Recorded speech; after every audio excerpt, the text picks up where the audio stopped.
Donc, l'idée principale a été donnée par le Rav Gilles Bernam, dont je lui rends hommage ce soir. C'est un sujet que nous avons déjà étudié il y a quelques années, mais on va essayer de le recontextualiser en faisant d'abord, avant d'étudier le sujet que j'ai prévu, d'essayer de donner un aperçu et d'essayer de faire rentrer ce sujet à l'intérieur de toute la paracha. Alors, de quoi il s'agit? La paracha de Noah. Bon, ça, c'est la Ner Neshama pour ma grand-mère. Alors, Parashat Noah. Il y a, regardez comme c'est long, il y a le chapitre 6, 7, 8, 9, 10, 11. Et c'est énorme. Ça veut dire que depuis le début de la Torah jusqu'à là, il y a 11 chapitres. C'est énorme. Ce sont des parachutes très, très, très longs. Le premier chapitre, le chapitre numéro 6, en fait, il continue un chapitre qui a commencé la semaine dernière et qui parlait aussi du Maboul et qui décrit, si vous voulez, la situation générale dans laquelle Dieu décide d'envoyer le déluge. Le chapitre numéro 7, c'est Noé qui rentre dans la Teva et le déluge qui commence. Et donc, on finit ce chapitre 7 avec Noé dans sa Teva, dans son arche, avec beaucoup de pluie. Et au chapitre numéro 8, Dieu se souvient de Noah. Il se dit, ah oui, c'est vrai, j'avais oublié celui-là. Alors, il commence à arrêter le déluge et effectivement, le déluge s'arrête avec l'histoire des colombes, trois fois la colombe, une fois comment il s'appelle celui-là, le corbeau, trois fois la colombe. Et bon, en fin de compte, Noé sort de la Teva. Et chapitre numéro 9, Dieu fait une alliance, conclut une alliance avec Noé et ses enfants. C'est une nouvelle alliance qui va régir, si vous voulez, maintenant l'humanité à partir de Noé, puisque Noé est vraiment le père de l'humanité à partir de maintenant. Et il y a aussi, vers la fin de ce chapitre, ce que j'ai écrit en rouge, la bénédiction de Noé à ses enfants, c'est-à-dire qu'il va se passer quelque chose, c'est que le fils de Noé va voir son père nu et cela va entraîner beaucoup de complications. Et c'est le sujet qu'on va étudier ce soir. Je sais qu'on l'a déjà étudié plusieurs fois. D'abord, c'est une bonne occasion de le revoir, mais surtout, c'est parce que je voulais le faire rentrer à l'intérieur d'une autre vision de la paracha de Noah. Et bon, donc, c'est le sujet en rouge qu'on va étudier ce soir. Et le chapitre numéro 10, alors là, c'est une succession de noms et d'âges. C'est les 10 générations qui vont séparer Noah jusqu'à Abraham. Voilà. Le chapitre numéro 11, c'est la tour de Babel. La tour de Babel, pardon, excusez-moi, les Toldot Ben Noach, les enfants de Noé. Ensuite, il y a la tour de Babel, et ensuite, on revient sur les enfants de Noé, et on compte qu'il y a à peu près 10 générations jusqu'à Abraham. D'accord? Donc, il y a deux fois, si vous voulez, une énumération de noms. Là, c'est les enfants vraiment de Noé, avec ses 3 enfants et les enfants de ses enfants. Et ensuite, à la fin de la paracha, on parle des 10 générations, en s'attardant évidemment sur un des enfants de Noé, qui est Shem. Shem, hein, vous savez, on est sémite, on descend de Shem, de Sem. Et donc, 10 générations vont séparer Abraham de Shem. Et à la fin de la paracha, on parle d'Abraham. Il ne s'appelle pas Abraham encore, il s'appelle Abraham. Voilà. Donc, c'est une très, très longue paracha qui, comme la précédente, dure pendant 10 générations. Et qu'est-ce que je voulais vous montrer à propos de toute cette paracha? Plusieurs choses.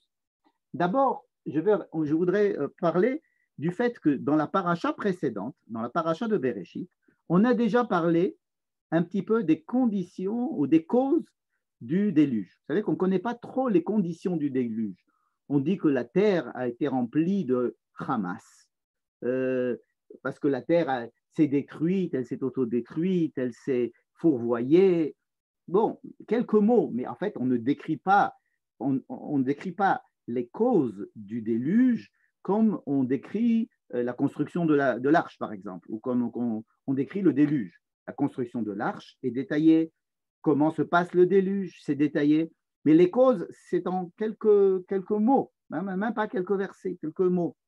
Et il faut chercher chez les commentateurs des des allusions pour savoir qu'est-ce qui s'est passé. Est-ce que on ne sait pas trop. Enfin, on essaye de trouver des causes.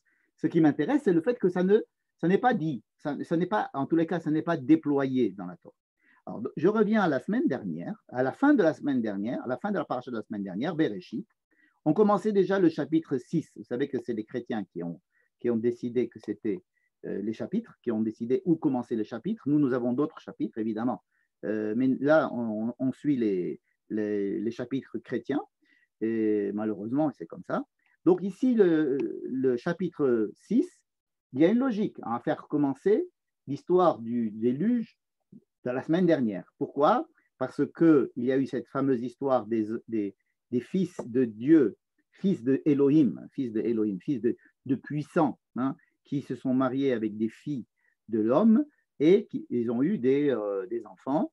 Ces enfants-là étaient énormes, ils étaient grands, c'était des anakim, des géants. Et ça fait que Dieu n'a pas aimé du tout cette histoire. Et Dieu avait déjà dit, donc la semaine dernière, Lo yadon ruchi ba Adam, je voudrais plus. Bref, il est énervé contre l'homme et il dit, étant donné qu'ils sont faits de chair et d'âme et d'esprit, il y a trop de chair. Et donc, je vais limiter leur vie à 120 ans. Ce passouk-là, nous ne l'avons pas étudié la semaine dernière. Par contre, je vous ai envoyé en hébreu une étude que j'ai proposée à propos de ces psukim-là et de savoir qui étaient ces fils des puissants. Pour ceux qui n'ont pas eu l'occasion de le lire, je dirais simplement que j'ai proposé quelque chose qui n'est pas du tout admis pour l'instant, mais j'ai proposé que, étant donné que Adam Arishon, le premier homme, n'était pas le premier homme tel que nous connaissons, nous définissons les homo sapiens ou l'homme moderne, etc., ou encore moins l'homme de Néandertal, mais le premier homme à qui Dieu s'adresse pour lui donner un message et pour faire une alliance avec lui. Et donc, on se retrouve avec Adam, dans mon explication, on se retrouve avec Adam, donc, qui est né il y a à peu près 5800 ans, et qui se retrouve avec d'autres, avec une humanité, si on peut s'exprimer ainsi, énorme. On sait déjà qu'il y avait des Néandertals 200 ou 300 000 ans, il y a 200, 300 000 ans, qu'ils étaient même en Europe, enfin ils sont partis d'Afrique, etc., etc., etc. Donc Adam se retrouve, si vous voulez, avec beaucoup d'espèces et des gens qui lui ressemblent beaucoup. Et ces gens-là que je propose d'appeler Bene à Elohim, c'est-à-dire des gens qui étaient créés par Elohim, c'est-à-dire par Dieu qui a créé le monde et qui a créé les animaux. Donc il a aussi créé toutes sortes d'animaux.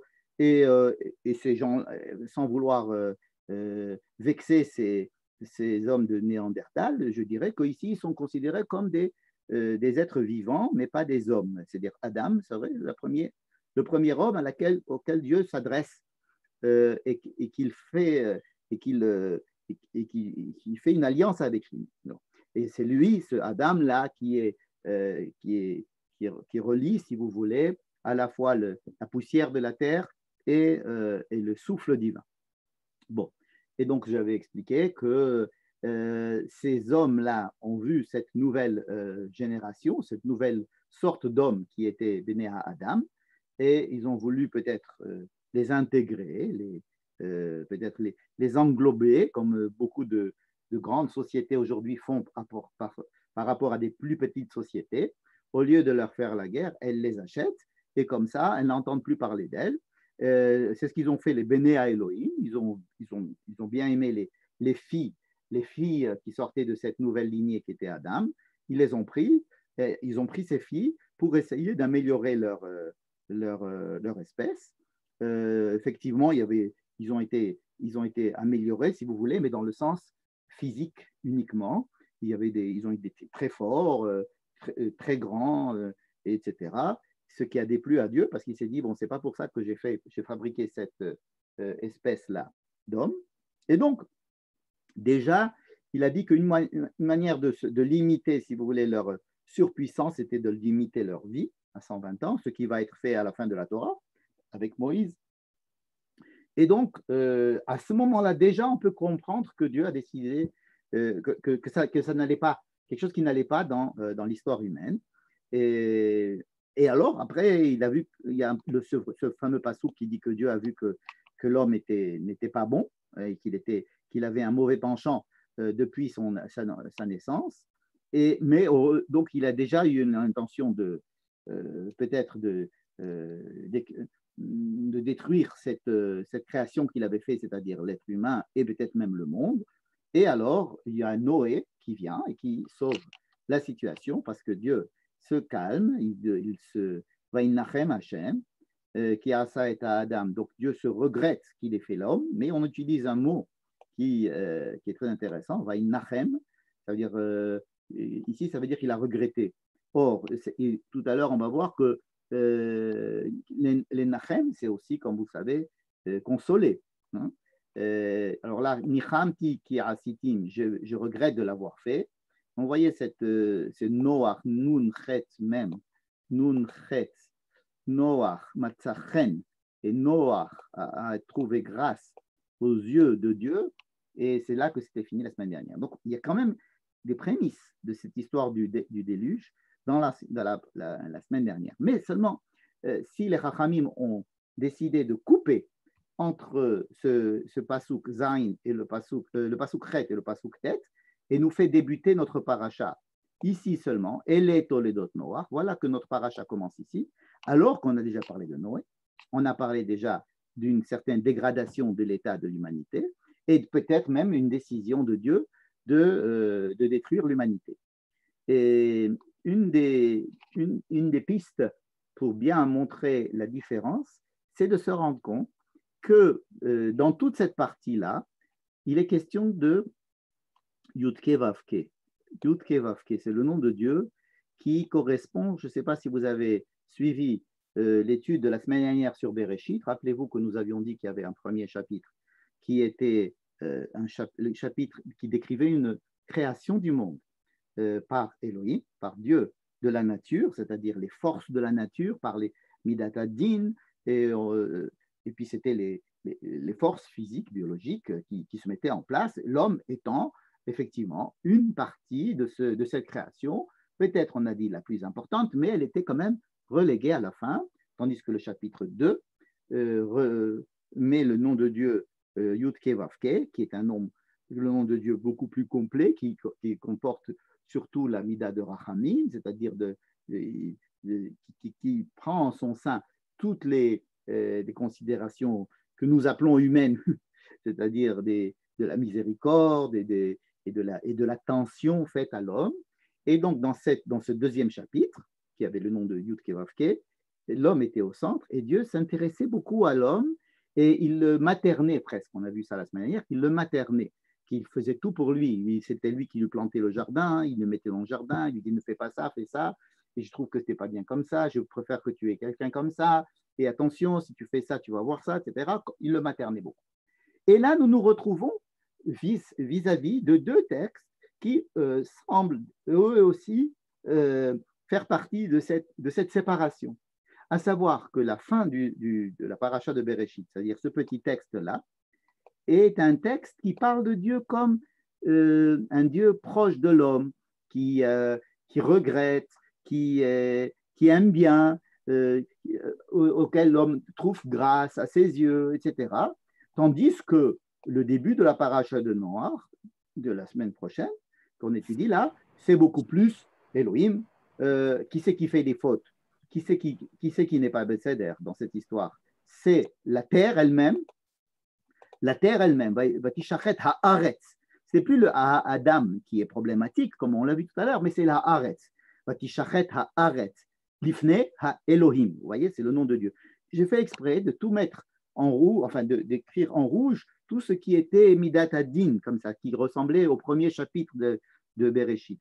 Tandis que j'ai mis en vert tout ce qui était plutôt Rachamim, c'est-à-dire où Dieu s'adresse à l'homme, où la Torah exprime des sentiments Kaviachol, Akadosh Baruch Hu pourrait ressentir, je regrette, je pense, j'aime bien, je t'aime bien. Tandis que là, El Toldot Noach, c'est le récit d'une assez froid de voir qu'un créateur, vu que son monde était en train de s'autodétruire, enfin de se disloquer, peut-être sur le plan moral, mais en tous les cas, ça n'est pas, tout à l'heure je disais, ça n'est pas encore bien défini, ça n'est pas expliqué. On y a dit le Hamas, d'accord, mais c'est le Haaretz qui est le plus important. Donc vous voyez qu'il y a vraiment une différence. Il y a beaucoup plus de vert en haut et beaucoup plus de rouge en bas, n'est-ce pas?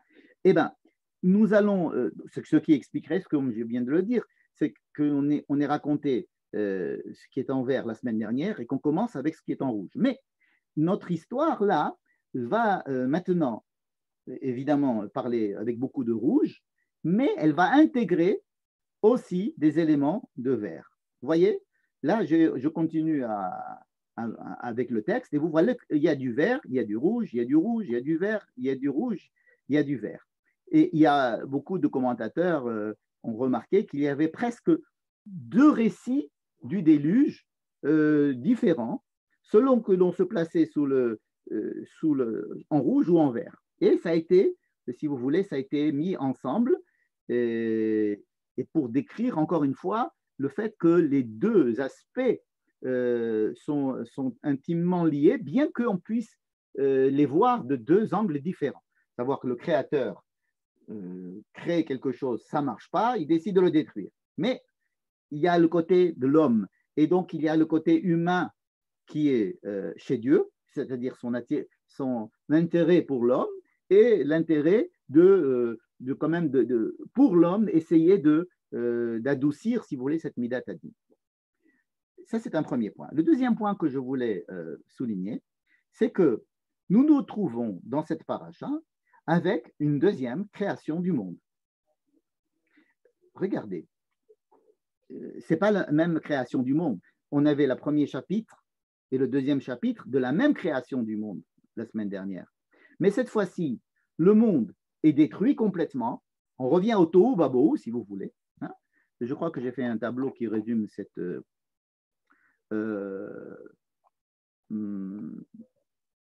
voilà. Donc, on a dit que dans les premiers chapitres de Bereshit, à part le premier chapitre, disons du chapitre 2 jusqu'à la fin de Bereshit, on décrivait, si vous voulez, l'histoire de l'homme. Et là, on va commencer à raconter l'histoire vue par Dieu et par l'homme. Je pense qu'ici, on veut faire comme ça et intervertir. Ensuite, regardez, la terre était décrite comme Tohu Vabohu dans Bereshit. La terre était Tohu Vabohu. Et bien là aussi, pratiquement, on détruit toute la terre. Le Maboul vient détruire toute la terre. Le Maboul vient nous renvoyer au Tohu Vabohu à peu près. Ensuite, on nous décrivait Ruach Elohim erachefet al penei hamayim. Vous vous rappelez que dans le début de Bereshit, on disait qu'il y avait le souffle divin qui était là au-dessus des eaux. Hein. Et là, qui c'est qui est au-dessus des eaux? C'est l'arche de Noé qui est là en train de voguer au-dessus des eaux. Vous voyez? Ensuite, il y a création de la végétation. Hein. Vous savez que quand il envoie la colombe, elle revient avec un rameau d'olivier. Donc, il y a d'abord de la végétation qui se passe. Il y a aussi des animaux qui sont dans l'arche. L'arche, quand elle va s'ouvrir, il y a déjà de la végétation. Et il y a Noé et les animaux qui débarquent. Donc, si vous voulez, ça correspond aussi à la création du monde. D'abord le végétal, ensuite l'animal et ensuite l'homme. Ou alors dans le chapitre numéro 2, d'abord l'homme, le végétal, l'animal. C'est-à-dire ici, il y a aussi quelque chose qui se passe comme si on assistait à la naissance d'un nouveau monde. Hein, exactement comme dans Bereshit.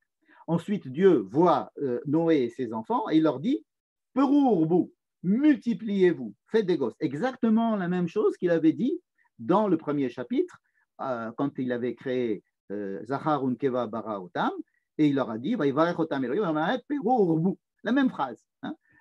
Ensuite, bon, Seder Abria, ça je vous ai dit. D'abord, il y a eu d'abord les Etz, Achakach Adam, ici la Haaretz aussi, Achakach Noach Yotze. Dans le jardin d'Éden, c'était Dieu qui plantait un jardin. Là, c'est Noé qui va planter un petit vignoble. Hein. Donc, ce n'est pas pour rien que Noé lui-même plante un vignoble. L'autre, c'était que juste après, l'homme faisait une faute. Vous rappelez-vous, Adam Arishon a fait une faute. On peut dire aussi qu'il y a eu Caïn qui a tué son frère. Et là, il va y avoir ce que l'on va étudier ce soir, c'est-à-dire la faute de Ham. Hein, la faute de Ham. C'est le sujet de ce soir. Ensuite, à cause de cette faute, soit la faute de Adam, soit la faute de Caïn, il y a 10 générations sur lesquelles on va passer assez rapidement, dans la paracha de Bereshit, jusqu'à arriver à Noach. Et ici, après la faute de Ham, nous allons avoir 10 générations sur lesquelles on va passer assez vite pour arriver jusqu'à Abraham. Mais avant d'arriver à Noé, il y a effectivement toute la faute de toute l'humanité qui va entraîner le déluge. Et bien ici aussi, au bout de 10 générations, il va y avoir la faute de tout un groupe de l'humanité qui va entraîner la tour de Babel. Donc vous voyez qu'il y a un parallèle assez évident entre tout ce qui s'est passé depuis la création du monde jusqu'à Noé et ce qui se passe de Noé jusqu'à Abraham, à la différence. Et ce sont les différences qui sont intéressantes. Et là, on a vu ce qui était ressemblant, mais en fait, il faut voir surtout ce qui est différent. Ce qui est différent, c'est que l'homme a beaucoup plus de place dans ce monde-ci. Évidemment, la grosse différence, c'est que dans l'autre, le monde a été détruit par le déluge, alors que là, lorsqu'il va y avoir la tour de Babel, le monde n'est pas détruit. Même ceux qui ont fait la tour de Babel ne sont pas tués. Il y a une dispersion de l'humanité, le fait qu'on va avoir des langues différentes, que les gens vont chacun avoir sa langue. Il y a donc il y a plus qu'une miséricorde. Il y a, si vous voulez, une manifestation d'un intérêt de réparer les problèmes de façon moins dramatique. C'est pas parce que les choses vont mal qu'on va tout détruire. Il y a maintenant une volonté de Dieu d'essayer de ranger les choses, hein, si on peut dire. C'est qu'on va essayer de réparer en donnant à l'homme encore plus de responsabilités. On va lui donner les 7 mitzvot. Vous savez qu'il a reçu 7 obligations de tous les enfants de Noé. Donc, tous les peuples de la terre devront respecter les 7 mitzvot Bene Noach, hein, ce que le Rav Cherki, Uri Cherki s'occupe en ce moment de façon très active et avec beaucoup de réussite.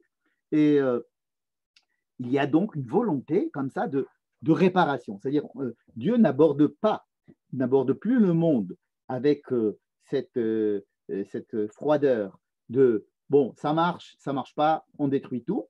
Mais là, c'est bon, dès le début, il dit je ne vais pas détruire. Bon, il dit je vous promets que je ne redétruirai plus le monde. Bon. S'il dit ça, il est obligé de prendre des mesures parce que à partir du moment où il décide de ne plus détruire le monde comme il a fait dans le Maboul, il décide donc de mettre en place une structure qui va éviter le Maboul. Alors, c'est quoi cette structure? C'est une structure qui va essayer de résoudre ou bien de se confronter aux problèmes dès qu'ils arrivent et de donner à l'homme la responsabilité, la co-responsabilité de résoudre ces problèmes à leur naissance, hein, dès qu'ils arrivent.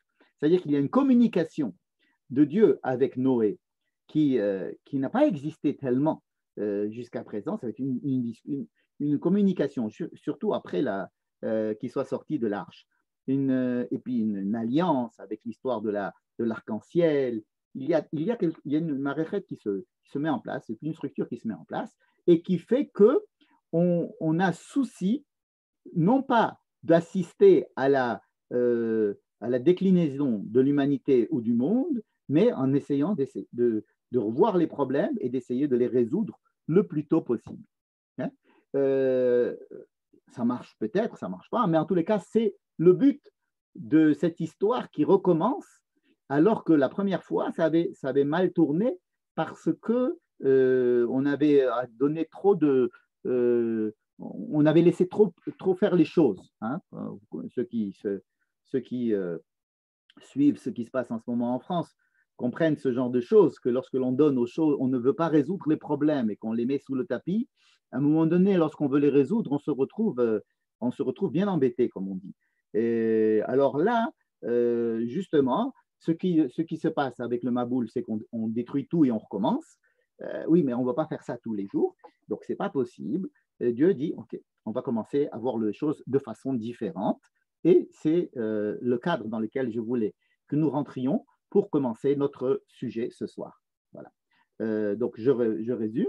Il y a une deuxième création d'un nouveau monde sous des conditions différentes, avec des hommes différents, mais qui ressemblent à la construction du premier monde, à la différence que le premier monde, il était, on n'a pas tellement eu de chance de se rattraper jusqu'au Maboul, hein, jusqu'au déluge, et le déluge est arrivé assez dramatiquement et sans qu'on ne nous ait préparé trop, à part les psukim que nous avons lus, tandis que là, c'est la création d'un monde, ce que j'appellerais le monde du tikkun, c'est-à-dire un monde où on doit essayer depuis le début, d'essayer de voir qu'est-ce qui ne va pas, essayer de réparer les choses. Voilà.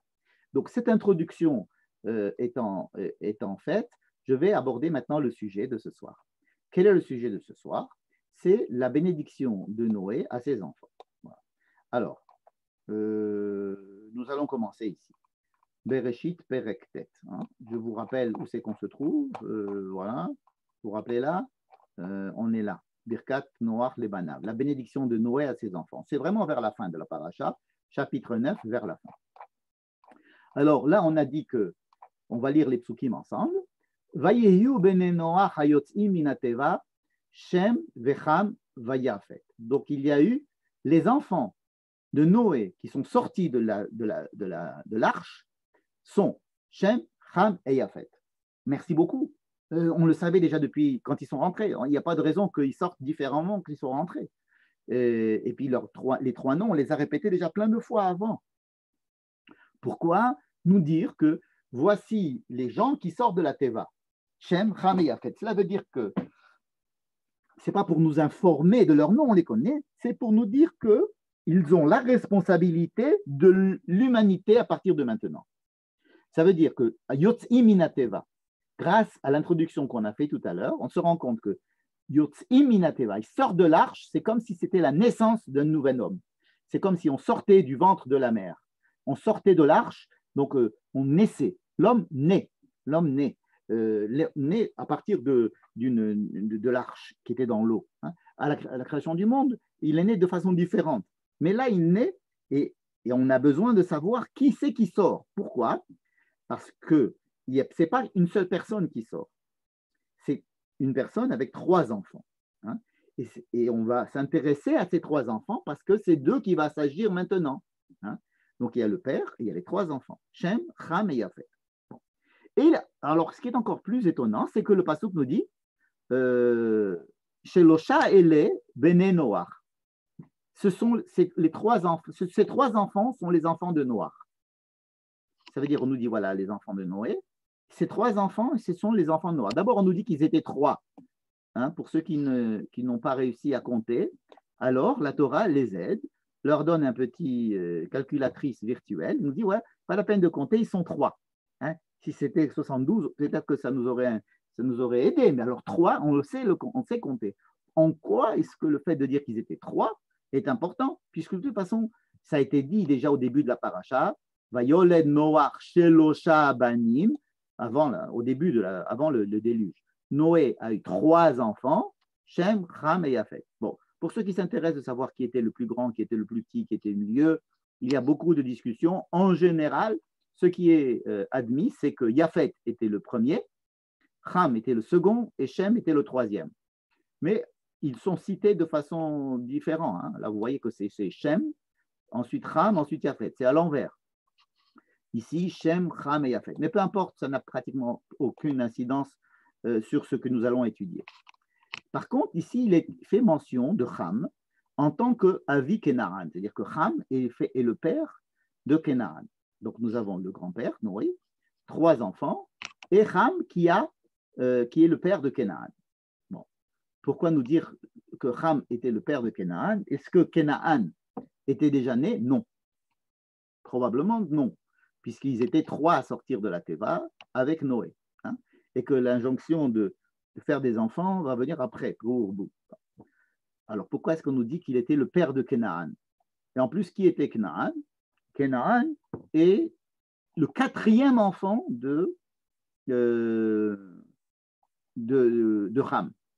Je cherche ici les Bnei Ham, voilà, dans le chapitre 10. Voici les enfants de Ham. Alors il y a Cush, hein, Cush, ce qu'on dit aujourd'hui, c'est l'Éthiopie, Kushi. Quand on parle de Kushi, c'est un terme très qu'il ne faut pas utiliser parce que c'est très insultant. Quand on veut dire qu'une personne est noire, qu'on dit qu'il est Kushi, c'est comme si on disait négro. Mais en fait, à la base, Kush, c'est l'Éthiopie. Mitzraïm, vous savez, c'est l'Égypte. Pout, alors Pout, c'est pas très bien défini encore. Pout, les Poutim, et Canaan. Donc Canaan est le 4e enfant de Ham. Pourquoi ne pas citer ses 4 enfants, si on veut vraiment citer ses enfants? Pourquoi citer le 4e et pourquoi citer les enfants de Ham et pas les autres? Bon, ça fait beaucoup de questions, et on va en ajouter. Donc, Noé, homme de la terre, hein, comme on dirait pour de Moshe qu'il était Isha Elohim. Alors lui, il est Isha Adama et il plante un vignoble. Il plante un kérem. Donc, savoir qui c'est qui plante le kérem, c'est important. On a dit qu'au Gan Eden, c'était Dieu qui avait planté le jardin. Et là, c'est la responsabilité ou l'initiative est donnée à Noé. Donc, il a planté la vigne, il a eu le temps d'avoir des raisins, et il a eu le temps de les presser, d'en faire du vin. Vayesh mina yain, ça va vite. Il a bu son vin et il s'est né enivré. Vaitgal betor haholo, il s'est découvert dans sa tente. C'est-à-dire que Noé est nu dans sa tente. Bon. Et là commence une histoire très bizarre, parce que jusqu'à présent, on racontait des très grandes histoires. Je vous dis, on sautait de 10 générations en 10 générations. Et là, on va faire le focus sur quelque chose de très particulier. Vayar Ham, donc c'est un enfant, un des 3 enfants. Vayar Ham avik Naan. Ah, encore, on continue à dire que Ham est avik Naan. Hein, rappelez-vous, tout à l'heure on avait dit que Ham était avec Naan. Eh bien, encore une fois, Ham est avec Naan. Et Ervat Aviv, donc Ham voit la nudité de son père. Vayaged lishne echav bachutz. Il sort et il va raconter à ses frères quoi? Probablement ce qu'il a vu. En tous les cas, il va raconter à ses 2 frères. Bon. Est-ce que vous allez dire, est-ce que dans le judaïsme, il est interdit de voir la nudité de son père? Pas du tout. Ce n'est pas du tout interdit. On peut voir la nudité de son père. Ce n'est pas une interdiction. Alors, quel est le problème de voir la nudité de son père? Et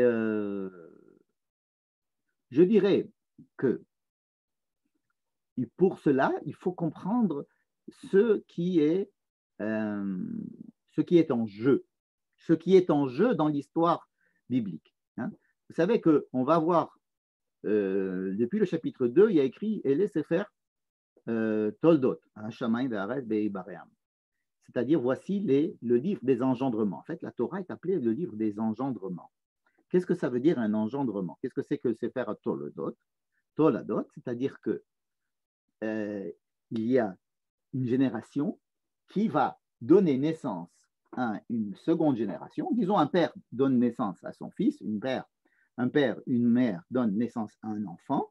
Cet enfant, il n'est pas seulement le fruit biologique de ses parents, mais il est aussi d'abord le transmetteur d'une certaine tradition, d'un certain message, d'une certaine spiritualité, d'une culture que les parents vont lui transmettre, et lui-même va développer, à partir de ce qu'il a reçu, une culture qui transmettra à ses enfants. Des fois, on la transmet en négatif, en positif, mais importe. Mais l'histoire des Toladot, c'est-à-dire en comment est-ce que nous allons améliorer ou d'ailleurs aboutir à un homme qui soit à l'image de ce qu'aurait voulu Dieu à la base. Quand Dieu a créé l'homme, Adam Arishon, il avait une intention, ça a foiré, excusez-moi le terme, et là, il va prendre comme élément de base Noé, c'est-à-dire qu'il ne crée pas Noé, Dieu ne fabrique pas Noé. Hein. Il prend celui qui était le moins pire, hein, celui qui avait trouvé grâce à ses yeux. Donc il prend Noé, il prend quelque chose qui existe déjà et il va essayer de l'améliorer pour essayer d'arriver effectivement à ce dont il avait eu l'intention quand il a créé le monde. Hein. Donc là, on voit bien qu'il y a une différence d'approche de Dieu par rapport au monde. Au départ, il se dit, moi-même, je vais fabriquer l'homme. Et, quand l'homme est fabriqué, il lui parle. Et pourtant, ça ne marche pas. Ça marche, disons, à moitié. Et pendant 10 générations, on n'est pas arrivé à résoudre le problème. Il n'efface pas tout. Il prend un qui existe déjà. Hein, donc, il tient compte de la réalité, si vous voulez, Dieu. Quand il dit, je vais sauver Noé, il tient compte de la réalité. Il ne fabrique pas un Adam Hadash, il ne fabrique pas un autre homme. Hein. Il fait de la récupération et il prend Noé. Mais il va essayer de lui donner une direction pour que ça puisse marcher et pour que ça puisse s'améliorer. Donc, les toladot, c'est-à-dire ce que Noé va engendrer, ou s'il a déjà engendré ses enfants, ce que ces enfants-là vont transmettre, comment est-ce qu'ils vont recevoir de Noé, hein, ce qu'ils ont pu recevoir de Noé, et comment ils vont le transmettre.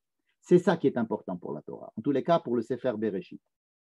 Pour tout le Sefer Bereshit, pour tout le livre de Bereshit au moins, c'est comment, à partir de Noé, qui est, comme je vous l'ai dit, une récupération, quelque chose, c'est un élément qui était le moins mauvais. Il a cassé tous les ordinateurs, il a pris celui qui était le moins cassé, et il essaye de voir ce que ça peut donner avec Noé. Donc, Noé a déjà 3 enfants. 3 enfants, il faut savoir ce que ça veut dire 3. Il a 3. Et ce dont la Torah va s'intéresser, c'est qu'est-ce que ces enfants vont prendre de leur père, qu'est-ce qu'ils vont en faire et le transmettre aux autres. C'est tout. On va essayer de se focaliser sur cet objectif. Tu as des enfants, ces enfants-là, qu'est-ce que tu leur transmets? Qu'est-ce qu'ils sont capables d'entendre de toi pour qu'ils puissent eux-mêmes transmettre? Voilà. Donc ici, si on s'intéresse à Ham, Ham voit la nullité de son père et sort et en parle. Ça veut dire quoi? Ça veut dire ce que Ham a à dire aux autres, ça veut dire à ses frères, ce que Ham a à dire de son père, c'est que son père est son géniteur biologique, un point c'est tout. Ça veut dire qu'il va parler de son père comme quelqu'un qui est sourd, qui n'est pas en mesure de parler, d'être conscient. Par contre, il montre un organe par lequel il a été fait, ce qui veut dire que mon père, c'est mon père biologique. Point. Point, ça veut dire et rien d'autre. Rien d'autre. Ça veut dire que lorsque le texte nous dit que Ham voit la nudité de son père et raconte cela, c'est plutôt pour nous dire que ce qu'il a à raconter de son père, c'est ça et c'est tout. Vous voyez? On ne nous a rien raconté sur Ham d'autre que ça. D'accord? Il faut bien comprendre, lorsque la Torah nous donne des détails, ou fait un focus, elle aurait pu faire le focus sur autre chose. Elle aurait pu faire le focus sur le petit déjeuner qu'ils ont pris le matin ou bien de la qualité du vin. Si elle prend le focus de ça, c'est parce que ce qui l'intéresse, encore une fois, c'est le toladot. Bon. Maintenant, comment vont réagir les autres frères? Vaïkar, Shem, Vayefet. Shem, Vayefet prennent ou prend ensemble. Et Asimla, ils ont pris un habit ou l'habit, et ils les ont mis sur leur hanche. Vayelechu achoranit, ils sont rentrés dans la tente, mais pas pour ne pas voir leur père, ils se sont retournés et ils sont rentrés en arrière, ils ont marché en arrière, et ils sont arrivés jusqu'à leur père, et avec cet habit, ils ont recouvert leur père. Et on dit bien que Ufnehem achoranit, donc leur visage n'a pas vu la nudité du père, parce qu'ils étaient à l'envers. Donc ils ont fait exactement le contraire de ce qu'a fait Ham. Ils ont d'abord entendu ce qu'a dit Ham, ils refusent de recevoir cette information ou cet état que fait Ham de son père, et ils essayent de le réparer en faisant le contraire. Donc ils prennent beaucoup de précautions pour réparer la chose. Mais ils ne réparent pas Ham. Ce qu'ils font, c'est qu'ils réparent, enfin, c'est qu'ils cachent leur père, qui n'est pas en mesure de se cacher lui-même, de se couvrir lui-même, comme marque d'un début d'intention de réparer la faute qui a été faite. Mais encore une fois, ils ne s'adressent pas à Ham. Ils essayent d'éviter que ça se reproduise peut-être. En tous les cas, ils ne sont pas d'accord. Ils ne sont pas d'accord avec Ham. Voilà. Et c'est tout. Voilà, c'est la fin de l'histoire. C'est la fin de l'histoire. Ensuite, Noé parle. Pour la première fois, Noé parle. Et Noé parle et va dire ces 3 phrases. Il va dire 3 phrases. Et on va les lire maintenant. Vayomer, il dit, Arour Kenaan, que soit maudit ou est maudit Kenaan, Eved Abadi Miyelechav, il sera l'esclave des esclaves de ses frères. Vayomer, il a redit encore une autre chose, Noé. Baruch Hashem Elohe Shem, béni soit Dieu qui est le Dieu de Shem, et que Kenaan soit son esclave. Il dit encore une troisième chose. Il dit Yaft Elohim le Yefet, que Dieu élargisse Yefet, c'est-à-dire qu'il lui donne des capacités on appelle ça l'esthétique, c'est-à-dire d'élargir, d'une culture qui s'élargit, qui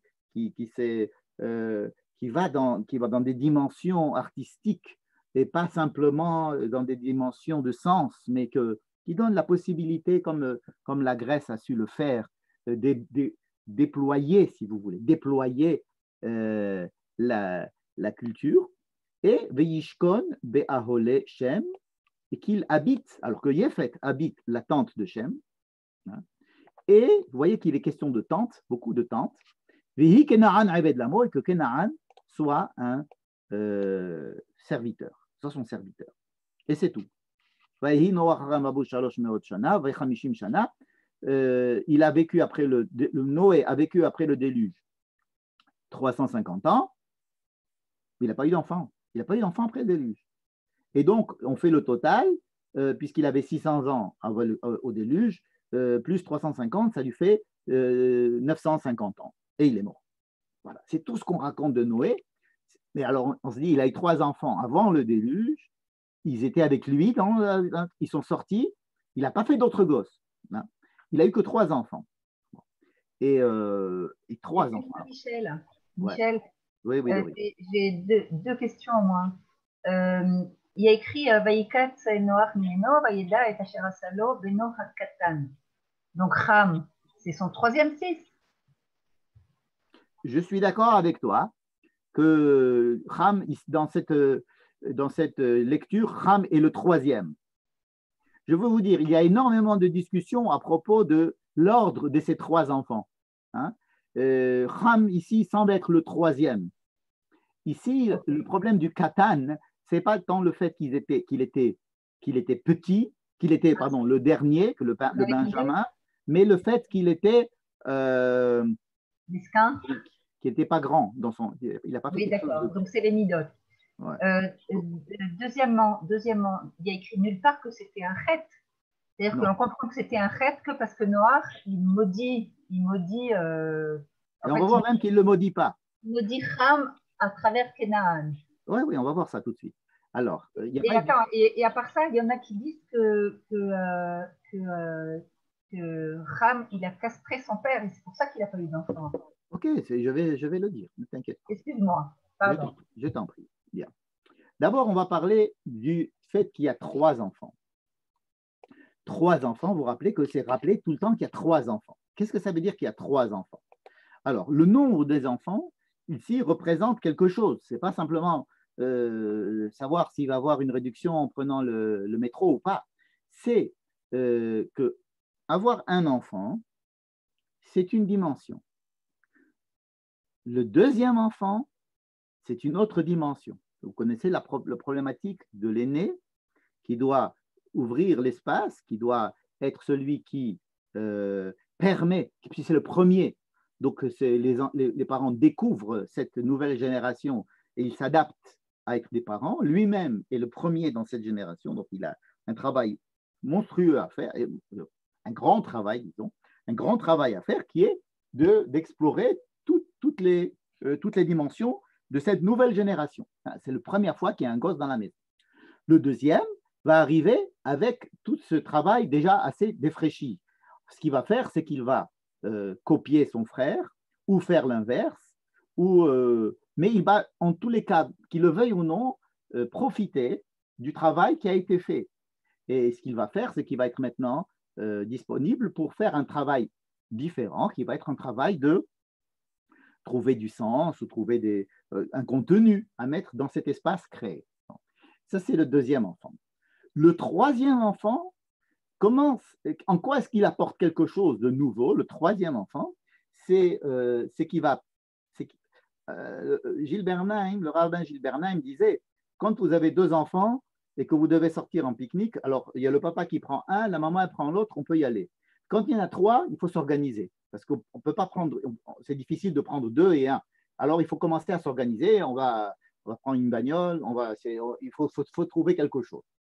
Ça veut dire que le 3 nous oblige à nous organiser parce qu'il va commencer à avoir maintenant une société. 2 personnes entre elles peuvent toujours s'arranger. À partir du moment où vous avez 3, ça commence à être plus compliqué. Alors, on me dit une chose, mais il faut savoir que ce que je vais dire à cette personne-là, elle va être aussi interprétée par l'autre et qu'il va y avoir des interactions. Donc, le 3, ça commence à permettre l'organisation de quelque chose qui va avoir besoin un Mossad, une structure. D'ailleurs, une chaise peut tenir sur 3 pieds. Alors, voilà. Maintenant, l'idéal eût été de trouver un 4e pied. Qu'est-ce que c'est que le 4e pied, le 4e enfant? Ça aurait été, par exemple, ce que les Chachamim appellent la malchoute. Malchoute, c'est-à-dire, dans cette organisation sociale, une façon de prendre l'organisation sociale et de lui donner un sens. Par exemple, dans le judaïsme, nous avons Abraham, Isaac et Jacob. Nous avons 3. Et après, on était bien embêtés parce qu'il fallait trouver un 4e. Et tout le problème, c'était de savoir qui allait être ce 4e. Est-ce que ça allait être Yehuda, le 4e fils de Léa? Donc Yehuda pouvait être le 4e et être lui le roi. Ou alors Yosef, qui lui-même aurait pu être le 4e puisqu'il a eu 2 enfants qui ont été des tribus. Et donc Yosef pourrait être ce 4e. Ou Yehuda ou Yosef. Et vous savez que dans le livre de Bereshit, jusqu'à la fin, on va se battre entre Judas et Joseph pour savoir qui c'est qui va être ce 4e. Ça ne va pas être tout à fait tranché. Ça va être transitoirement Yosef, mais on sait très bien que l'histoire va être un peu plus consolidée lorsque c'est David qui descend de Yehuda, qui va être le roi. Jusqu'à ce que David soit le roi, et on dit que le siège du trône divin ne tenait que sur 3 pieds et qu'il avait besoin d'un 4e pied. Ce 4e pied qu'on attendait, c'est pas Judas lui-même, c'est pas Joseph lui-même, ça va être, on pensait que ça pourrait être Éphraïm, et en fait, ça va être David. Ce qui va être contesté ensuite, évidemment. Mais on dit Nachon kis'acha me'az me'olam ata, c'est-à-dire que ton siège a 4 pieds depuis qu'il y a eu David Améler. En tous les cas, je ne veux pas rentrer dans le détail de ce que représente 1, 2, 3, 4. Je voulais simplement vous signaler cette chose-là pour dire que ici, ce qui est en jeu, c'est de savoir si Noé va avoir un 4e enfant. Et si on dit qu'il a eu 3 enfants, c'est parce qu'on attend qu'il en ait 4. Ça veut dire que pour faire progresser l'histoire des Toladot, nous avons tout à fait besoin d'un 4e enfant. Alors, on n'a pas besoin d'un 4e enfant biologique. Ça, ils ont eu plein d'enfants, tout le monde a eu plein d'enfants. On a besoin d'un 4e enfant dans l'esprit des Toladot, c'est-à-dire dans l'esprit de celui qui ne considère pas son père comme son géniteur uniquement, mais comme celui qui lui enseigne, celui qui va lui donner un message, de qui il peut apprendre et qu'il va pouvoir enseigner lui-même à ses enfants et qui va pouvoir rajouter lui-même sa valeur ajoutée par rapport à son père. Et qu'un 4e enfant, si Noé avait réussi à avoir un 4e enfant, eh bien, on aurait gagné, si vous voulez, beaucoup de temps. Je ne dis pas qu'on serait arrivé jusqu'à Yehuda et Yosef, on serait peut-être arrivé même jusqu'à David. On serait déjà c'est-à-dire que l'histoire ici nous a fait on a un problème, c'est qu'à partir du 3e enfant, il n'y a pas eu de 4e enfant. Et pourquoi il n'y a pas eu de 4e enfant? C'est notre problème. Et alors là, Dori a raison. Dans l'histoire qu'on nous raconte ici, lorsque Ham voit la nudité de son père et raconte à ses frères en disant « Mon père, c'est mon géniteur et c'est tout », en fait, les Chachamim nous donnent des indices pour comprendre cette phrase énigmatique et ils nous disent « Sireso », par exemple, il l'a castré. Ham n'a pas simplement vu la nudité de son père, il l'a castré. Ou un autre comme Midrash dit « Ribero », c'est-à-dire il a eu des relations animales avec lui. D'autres disent il était en relation avec sa femme, c'est-à-dire avec sa mère. Hein, ce qui est assez plausible, parce que vous savez que lorsque l'on va interdire plus tard dans la Torah d'avoir des relations sexuelles avec la femme de son père, même si ce n'est pas sa mère, on va dire, parce que tu découvres la nudité de ton père. Donc là, voilà, quelqu'un qui découvre la nudité de son père, et donc les Chachamim disent c'est parce qu'il a eu des relations avec la femme de son père, c'est-à-dire avec sa mère. Bon. Ces 3 interprétations. Pardon? Attendez, je vais. Michel, Ouais, vas-y. J'ai une question là. À propos des Toldot et des 3 enfants, les Toldot, enfin, je pensais que ça passait par Abraham et par Israël, disons. Non, l'histoire d'Abraham. L'histoire d'Abraham et de. Attends, je te coupe le micro, je m'en excuse. L'histoire d'Abraham, d'Isaac et de Jacob vont venir après pour essayer de réparer ce qui est en train de se casser maintenant. Ça veut dire qu'on ne va pas avoir trois fils d'une famille, on va avoir un père qui va avoir un fils, qui va avoir un fils. Et pour nous, ça va être 3 images. Donc les 3 pères, Abraham, Isaac et Yaakov, ce ne sont pas les 3 fils, évidemment. Mais c'est pour la construction d'un peuple, c'est 3 pieds. Comme ici, on parle des 3 enfants de Noé, c'est en fait sur ça que toute l'humanité va reposer. On attendait le 4e pied, et vous connaissez la phrase de la Haggadah, Keneged Arba'a Banim, dit Torah. C'est que la Torah, elle attend d'avoir 4 enfants, elle veut avoir 4 enfants. Keneged Arba'a Banim, dit Torah. On dit c'est-à-dire qu'il y a 4 enfants, c'est-à-dire c'est cette division en 4 domaines. Et j'allais dire une élaboration du domaine 1 au domaine 2, au domaine 3 et ensuite au domaine 4 qui peut demander des centaines d'années pour que cela aboutisse. Ici, ça s'est cassé. C'est pour ça que c'est intéressant d'étudier ce passage parce que ce qu'a fait Ham, c'est qu'il a empêché son père d'avoir un 4e enfant. Soit parce qu'il l'a castré, soit parce qu'il l'a considéré comme un animal, c'est-à-dire qu'il l'a, encore une fois, quand le Midrash nous dit ça, ça veut dire qu'il a eu une relation sexuelle avec lui comme si c'était un animal. On utilise ribero, rachamim, ça veut dire, c'est le terme que l'on utilise pour les animaux. Donc, il voit son père comme son géniteur biologique et c'est tout. Lorsqu'il va avec sa mère, il va coucher avec sa mère, ça peut vouloir dire qu'il est en train de couper cette histoire de Toladot. Ça veut dire qu'il est en train d'inverser les choses. Il va lui avec sa mère.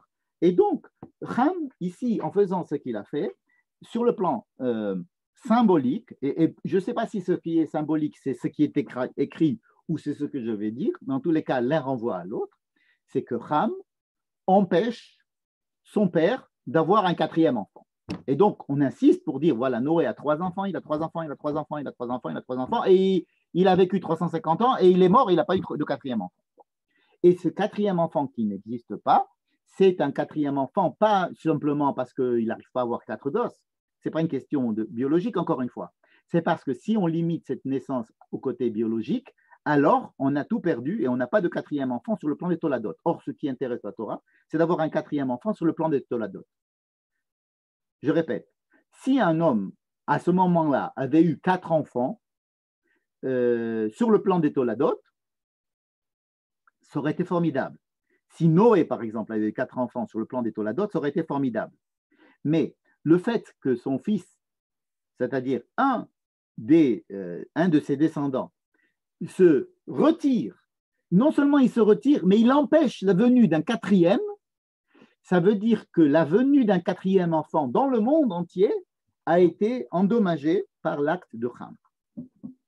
Ce qui veut dire que le quatrième enfant de Ham, puisque Canaan est le quatrième enfant de Ham, se retrouve être un enfant dont le père dit « Moi, j'accepte que mon père soit le père de 3 enfants, mais je n'accepte pas que mon père soit le père d'un quatrième enfant. » Sur le plan des Toladot, pas encore biologique.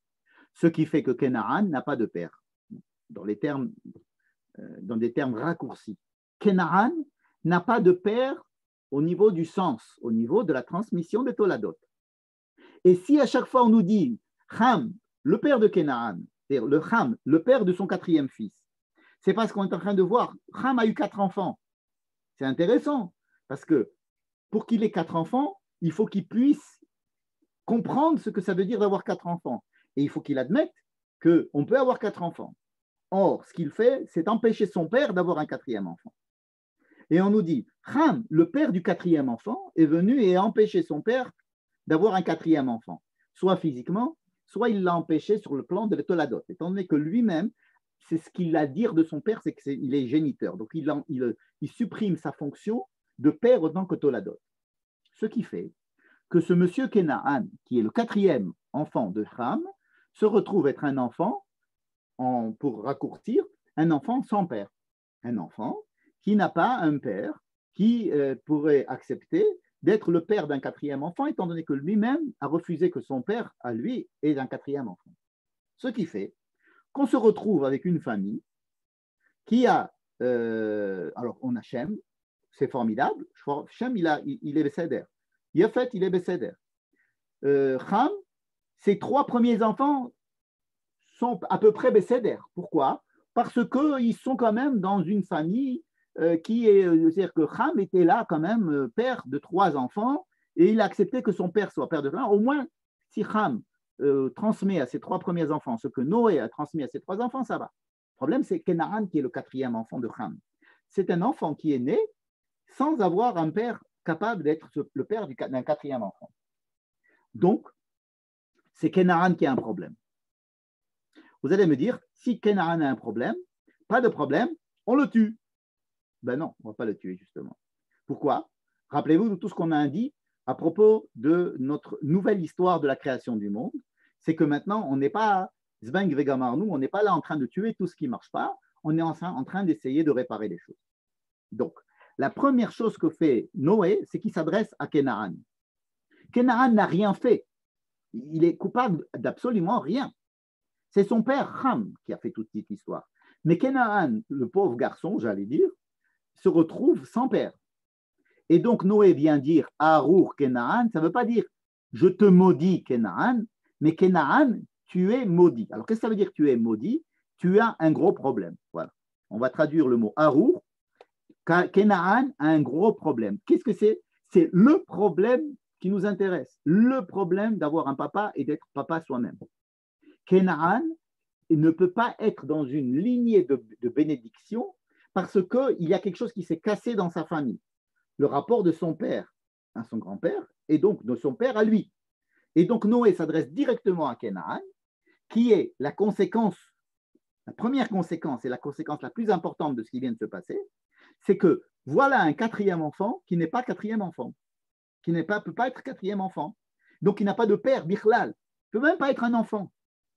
Et donc, il ne peut pas être ce qu'on appelle béni. Il ne peut pas être barour.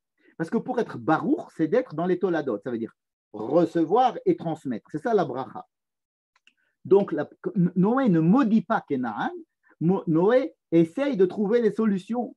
Et rappelez-vous de ce qu'on a dit encore une fois, depuis le début. Ici, on s'intéresse aux solutions. On n'amène plus le déluge. On est après le déluge, il n'y a plus de déluge. Donc, on essaye de trouver des solutions. Et donc, il dit, Arour Kénaan. Kénaan a un problème. Et la solution de Kénaan, ça serait, tout simplement, d'aller chez ses tontons, d'aller chez Ham et d'aller chez Yafet, qui vont être, pas ses pères, il peut pas être ses pères, puisqu'ils sont ses oncles, mais il va être chez eux. Ici, ce sont des esclaves. Alors, il ne faut pas qu'on trouve le mot esclave. Esclave, ça veut dire qu'il va être à leur service, puisque vous savez qu'il y a deux manières d'être sous une personne, c'est soit être son fils, soit être son esclave. Quand nous prions à Dieu à Kippour, on dit im kebanim, im karabadim, c'est-à-dire on te demande de nous pardonner, soit en tant que fils, soit en tant qu'esclave. On n'est pas des esclaves, on n'est pas des enfants, mais si vous voulez, ce sont deux statuts qui peuvent être intervertis. Et lorsqu'on ne peut pas être le fils, alors on peut être le Eved. Hein. Par exemple, on va chez un maître et on va suivre ce maître et on va être à son écoute dans son école et on va être comme son serviteur, si vous voulez, comme Josué était le serviteur de Moïse. Et donc, il va dire à Kénaan, tu ne peux pas t'en sortir comme ça. Fais gaffe, tu as un problème. Ne fais pas comme avant, c'est-à-dire tu t'en fous et tu vas commencer à faire n'importe quoi. Sois toujours attaché à tes frères. Et quand il va parler aux frères, il va leur dire, oh Shem, je te bénis, tu es béni toi. Pourquoi tu es béni? Parce que tu as su prendre le contre-pied de ce qu'a fait Ham. Donc tu sais, tu es au courant de ce que ça veut dire, la bracha et les toladot, mais sache que je te donne une mission, c'est de t'occuper de te Kénaan. Vihi Kénaan Eved Lamo. C'est-à-dire tu vas aller t'occuper de ton neveu. Et Yefet aussi, bravo Yefet, tu vas rester dans les tentes de Shem, ça veut dire que ton élargissement doit toujours être contrôlé par le sens que pourra donner Shem, mais tu dois aussi t'occuper de Kénaan. Ça veut dire que toutes les bénédictions, en fait, de Noé à ses enfants tournent autour de ce qui vient de se passer. C'est-à-dire, il y a un problème avec la bénédiction, c'est-à-dire avec la possibilité de voir en son père autre chose qu'un géniteur et de pouvoir transmettre cette autre chose. Et lorsque quelqu'un n'a pas eu la chance de pouvoir recevoir cette chose-là, il est en difficulté, il est en harour, et donc il a besoin de barour. Et qui c'est qui va lui donner du barour? C'est ceux qui ont, compris la chose et fait le tikkun. Alors, ça nous envoie tout de suite vers ce qui va se passer chez un descendant de ce monsieur Shem, par exemple, c'est Abraham, dans l'Echlecha, où Dieu va dire, va dans la terre. Mais quelle terre? La terre de Kénaan. Il va arriver à la terre de Kénaan. Pourquoi il va dans la terre de Kénaan? Alors, je sais que Manitou, Zichrono Livracha, a expliqué que c'était la terre de Shem, mais que Kénaan était venu la prendre, etc. Mais il est ici dans cette perspective qui ne contredit pas l'autre. Mais c'est trop long à expliquer comment est-ce que ça ne la contredit pas. Il dit à Abraham, va avarechecha, je vais te bénir. Bon, ça veut dire je vais te bénir, je vais te donner la bénédiction de Shem, c'est la bénédiction des Sémites. Vehye beracha. Qu'est-ce que c'est? Vehye beracha, soit une bénédiction. C'est une injonction à être beracha. Ça veut dire quoi? Vehye beracha. Bénir ceux qui sont bénis, ça ne va pas être très très utile. Alors il dit, va avarecha me varechecha. Si tu bénis, je t'aiderai dans la bénédiction. Je vais bénir ceux que tu béniras. Mais kalelcha, ceux qui vont t'empêcher de faire cela, ils vont te maudire, je les maudirai. Ils seront maudits. Pourquoi? Parce qu'ils vont t'empêcher de faire ce travail. Par contre, venivrechu becha kol mishpechot adama. Ça, c'est la phrase clé. Toutes les familles de la terre seront bénies par toi. Quand on dit toutes les familles de la terre seront bénies par toi, on pense à une en particulier, c'est Kénaan, qui n'est justement lui pas béni. Et donc, la venue d'Abraham en Eretz Kénaan, en première intention, c'était d'indiquer à Abraham qu'il avait une fonction d'essayer de trouver des solutions pour Canaan et de venir être celui qui va réparer, ou en tous les cas enclencher la réparation de Canaan. Hein, c'est pour ça qu'Abraham va en terre de Canaan, parce qu'il y a une loi, il y a une injonction au tonton de s'occuper du neveu. Hein. Shem, rappelez-vous, Shem et Yépheth doivent s'occuper de Canaan. Et bien Abraham va prendre lui aussi un neveu, qui est Lot. Lot, c'est le neveu d'Abraham, et Lot n'a pas eu de père. Enfin, il a eu un père, mais son père est mort très jeune. Son père est mort très, très, très jeune. Lot n'a pas eu de chance d'avoir un père, de grandir avec un père. Ça nous rappelle beaucoup Canaan. Et donc, Abraham, pour s'entraîner, si vous voulez, dans cette mission de donner de la bracha à quelqu'un qui n'en a pas et qui n'a pas de père, si vous voulez, il va prendre avec lui son neveu, qui non plus n'a pas de père, et ainsi, il va penser qu'il va pouvoir commencer sa mission de celui qui va bénir les familles maudites. Comme vous savez très bien, cette mission va échouer très vite. Abraham arrive, il y a le Kenaani Asba Aretz, le Kénaanéen est en terre d'Israël, est en terre de Canaan, évidemment, et le problème, c'est qu'Abraham n'arrive pas du tout. Il va en Égypte, qui est aussi de la famille de Ham, il va revenir, il va avoir des problèmes avec ce Lot, qui va pas non plus, il va avoir énormément de problèmes, Abraham. Il ne va pas réussir à faire ce qu'on lui a demandé de faire, mais il semble que ce qu'on lui a demandé de faire est une mission beaucoup plus importante qu'Abraham. Ça dépasse Abraham. En fait, ce qu'on va demander à Abraham, quand on va voir qu'il n'arrive pas tout seul à faire ce que Shem et Yépheth auraient dû faire avec Canaan, c'est qu'on va lui dire, tu vas fabriquer un peuple, et ce peuple-là, je vais lui donner la terre de Canaan. C'est-à-dire que, et ça rejoint la question que tu posais tout à l'heure, Alain, c'est que maintenant, on va construire un peuple avec un fils, deux fils, trois pères, hein, Abraham, Isaac et Yaakov. Plus, on va chercher un quatrième, et avec cela, avec la Malchut Israël sur sa terre, on va pouvoir avoir notre mission universelle, qui était notre première mission à la base. C'est-à-dire que la mission, telle que la mission du peuple juif, c'est une mission d'abord universelle, mais pour qu'elle soit universelle, il faut d'abord qu'elle se construise elle-même de façon assez solide pour pouvoir ensuite transmettre.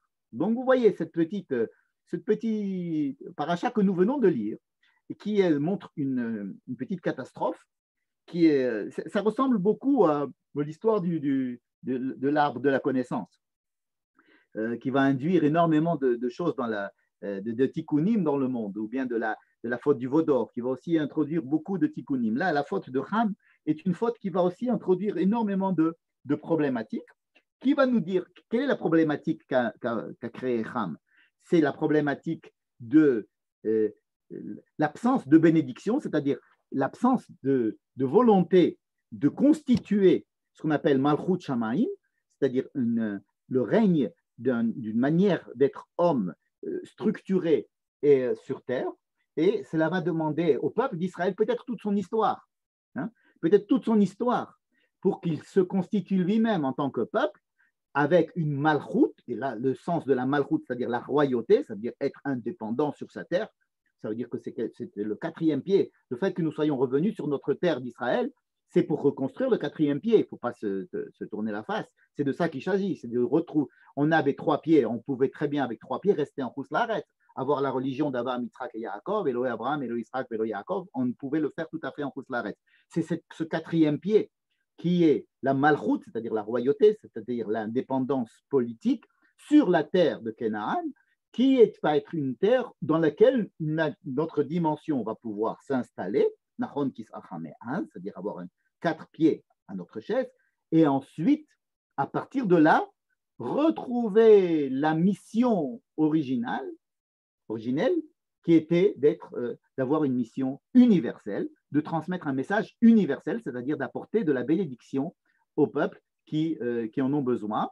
Il y a peut-être des gens même à l'intérieur du peuple juif qui ont besoin de recevoir de la bénédiction de cela, mais en tous les cas, cette injonction qui est faite à Abraham d'aller sur la terre de Canaan, ce n'est que le début d'une très longue histoire qui va essayer de réparer ce que cette histoire que nous avons racontée à propos de Ham.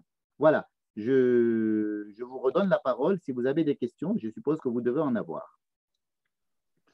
Michel, oui. Comme tu as dit, la relation avec Canaan, c'était pas une réussite. Enfin, même ça, on s'était